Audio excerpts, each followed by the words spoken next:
Hi guys, jsnknown.com, and I'm here with the Motorola Moto G for an unboxing.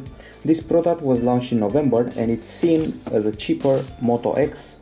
This one is a 4.5-inch phone. Here's the device that everyone is talking about, the Motorola Moto G, the cheaper version of the Moto X, a 4.5-inch handset, priced at only $179 in USA unlocked. It has interchangeable back shells, but more about that later. Let's see what's inside the box. We got your pair of headphones right here. They seem average headphones, which doesn't necessarily mean they're bad. And then comes the charger. Last I seen a charger like this, it was on a Nokia device. Going to need an adapter for it because it has 3 prongs. And finally, the usage manuals, a lot of them actually. Not saving any trees, are we, Motorola? To remove the back cover of your Moto G, press the center and grip the bottom edge. Lift up from the bottom. Manuals and warranty. Okay, let's do what they said. Okay, so we have to press the center and lift up.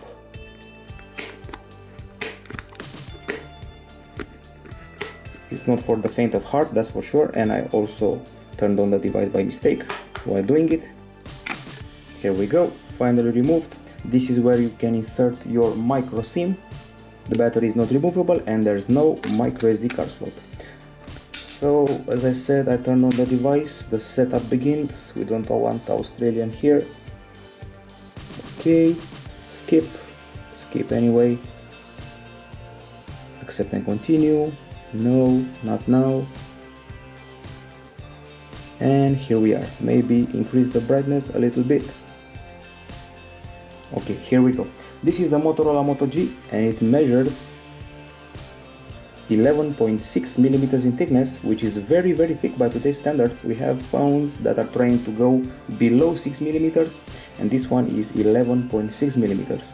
It weighs 143 grams, so it's not winning any records for slimness. And as I said, you can remove its back cover, but it's quite a tough process. You have to start from the micro USB, by the way, if you're trying to do that right now. The screen you can see here, it's actually a pretty crisp one.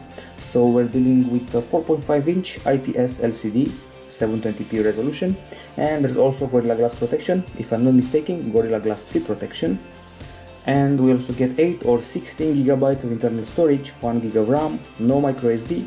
We get HSDPA connectivity, 21 megabytes per second speed, Wi-Fi, Bluetooth 4.0, and some aspects of the back camera. It's a 5 megapixel shooter with LED flash, HDR, autofocus, and 720p video capture, HDR video, while at the front we have a 1.3 megapixel camera. The CPU inside this model is a Snapdragon 400. This one is a quad-core unit, a Cortex A7 clocked at 1.2 GHz. The GPU, meanwhile, this one is an Adreno 305. We also have FM radio, GPS, and a no-removable 2070 mAh battery. Finally, let's see what the camera UI looks like. I have a feeling it may be interesting. Okay, so next, have a very unique interface. This is the interface, this is the HDR option, flash option, control focus and exposure, slow motion, very nice, panorama, and several more features. So you got this semicircle to the side and you can zoom in or out by simply swiping up and down. I can see that the quality is pretty interesting here. This is the gallery shortcut. It looks like a pretty promising camera. It's one of those actually good 5 megapixel cameras, especially considering we have HDR video. I still can't believe it. I have to look it up somewhere. Not a big fan of this interface, but I guess I have to get used to it. Once again, Motorola Moto G, an impressive first contact, a price of merely $179. It's very appealing. We have a quad-core processor inside, Cortex A7, Snapdragon 400, and we'll be back with more info in the following days. I'm curious to see how long the battery lasts, how good is the camera. As you can see, we got quite a big lens.